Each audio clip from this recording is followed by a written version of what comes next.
Let's talk about the LaMelo Ball sale, see if we can unravel it and what we can learn from it. If this card goes down 50% in value, am I okay still owning it? So technically, you would have gotten that PSA 10 for almost free. A big, deep breath before you click that buy button is going to save you a ton of money.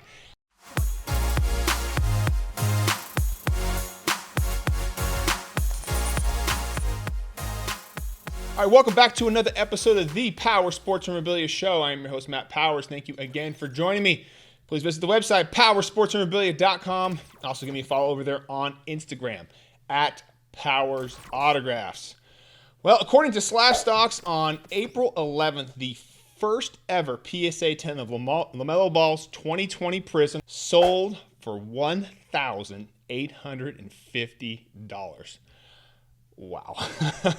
It received 68 bids on eBay, and it was sold by at Slab10's Trading Cards on Instagram.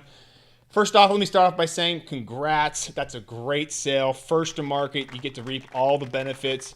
Very nicely done. And to the person who bought the card, like Tupac says, I ain't mad at you, man. It's your money. Please always do what's best for you and your collection. One of my main goals of this YouTube channel is to always try and give you guys both sides of the story and give you guys the information that you need to make the best decisions that are for you and your collection. My other goal with this channel is to not only help you make money in the hobby if you choose to do so, but also to teach you how to save money when you can in the hobby. I hate seeing people waste money, and that's what today's video is going to be all about here, all right? So let's talk about the LaMelo Ball sale, see if we can unravel it and what we can learn from it. Again, these are just all my own thoughts. Please always do your own research and do what's best for you. All right, so the first question, is the LaMelo Ball rookie Prizm card worth $1,850? Boy, it's actually kind of difficult to say that with a straight face on there, but hell no. Okay, we all know that, all right? How do we know this? Well, I would argue that most people would agree that players such as, Luka Doncic, Zion Williamson, Jason Tatum, those players right now are better than LaMelo Ball is, okay? At least they have proven themselves to be so, all right? All three of those players' Prizm rookie cards currently sell for cheaper than LaMelo's, okay? Luka's at $1,300, Zion's at about $650, and then Tatum is at $575. Now, yes, being the first card to market, you will probably have someone overpay for that card due to, the excitement about the player, the lack of supply. So it is true that there probably won't be too many LaMelo Ball PSA 10s out there due to PSA's grading card structure right now, with the cheapest that you can get a card graded with them at $300. So from a supply and demand angle, the first few cards that come out could be highly inflated due to that grading cost. And that I totally understand. I get that, all right? Had this been a numbered card, such as like a gold to 10 or, any other numbered card, that I could definitely understand seeing selling for a high price too. You're just unsure of how many of those are going to be PSA 10s, how many are going to hit a market. Obviously, those would have sold for a higher price than the base card. Again, lack of supply, few PSA 10s would be coming out right away. I definitely would understand in the short term how those could sell for a higher price. But this is just a standard base card that will probably have about 10,000 PSA 10s at some point. So when we see a card like this pop up, what should our initial thought process be?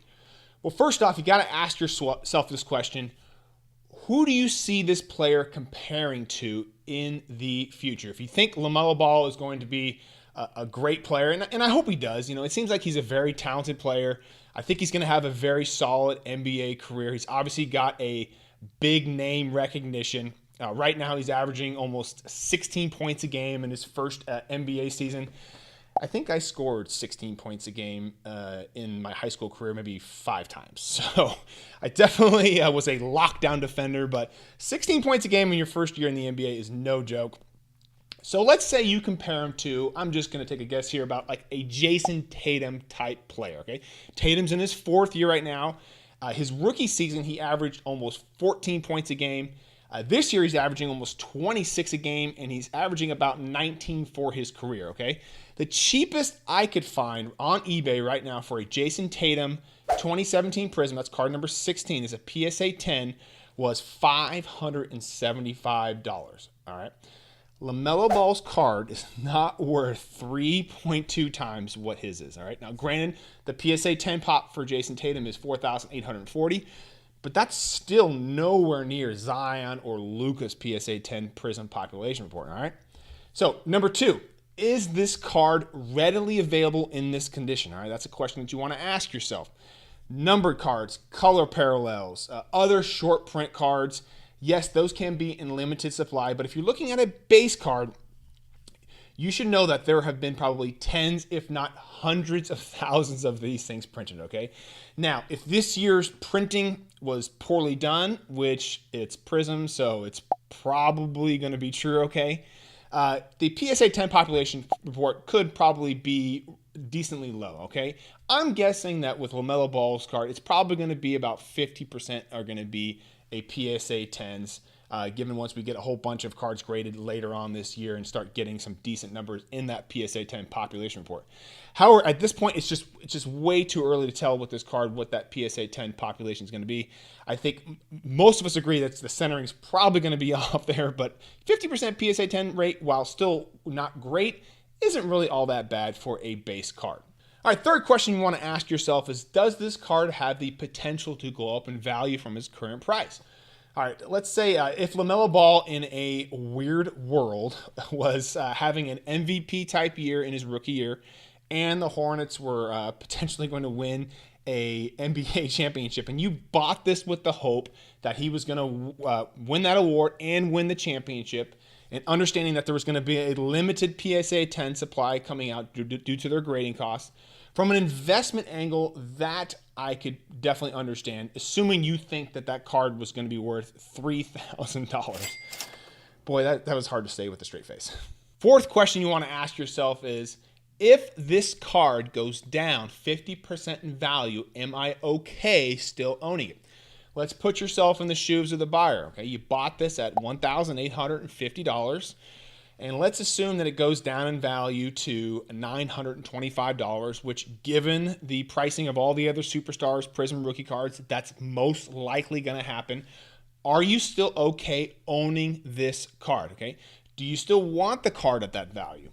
Does it make you happy with that value? Obviously, you know, most of us want our card prices to be going up, but depending on when we buy them in the market, that's not always going to be true. Now, if you can answer yes to some of those questions and you don't mind potentially overpaying for something that you 100% want in your collection, then go ahead and pick up the card. After all, it is your money. Always do what's best for your collection. And the fifth question you want to ask yourself is, do the numbers make sense? So we know that an ungraded LaMelo Ball Prizm card right now sells for about $180. And we know that the cheapest that we can get a card graded right now at PSA is $300.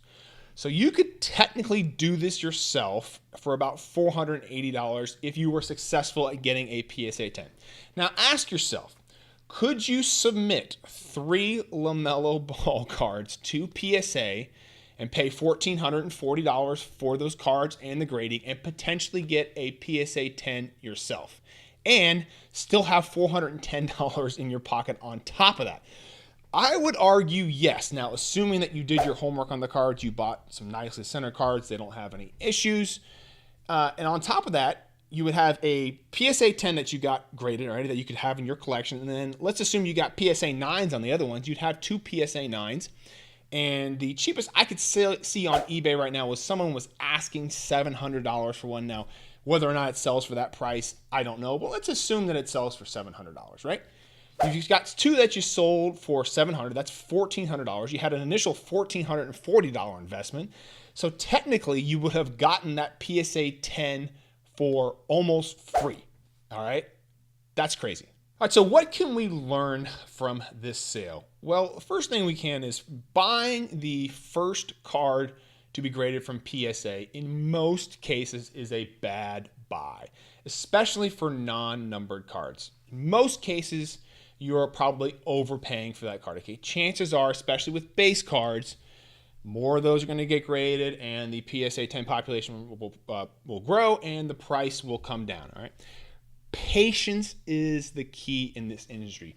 Yes, knowing when to move fast is a positive attribute to have, but in most cases, there is no sense of urgency on any of these cards. Nope. A big, deep breath before you click that buy button is going to save you a ton of money. Having a process that you go through, like some of these questions that we went through today, will help you save money when buying cards. Critically thinking will also save you money. Just like this process we went through today, all right? Ask yourself some of these questions and think critically about your answers. Is this a good buy at this price? What is my goal for this card? Is it an investment or is it for my collection? What does the future of this card look like? The absolute worst thing we can do is do an impulse buy on a card. Oh, how many times have you done that? I've done that, and it always seems like I always pay a hefty price for that. That's what we are trying to avoid. In most cases, making an emotional decision when buying sports cards is always a bad idea. All right, comment below. Let me know what you guys think about this LaMelo Ball sale. Where do you see the price of this card being in the future? Also, visit the website, powersportsmemorabilia.com, and also give me a follow over there on Instagram @Powers Autographs. And I will see you on the next episode.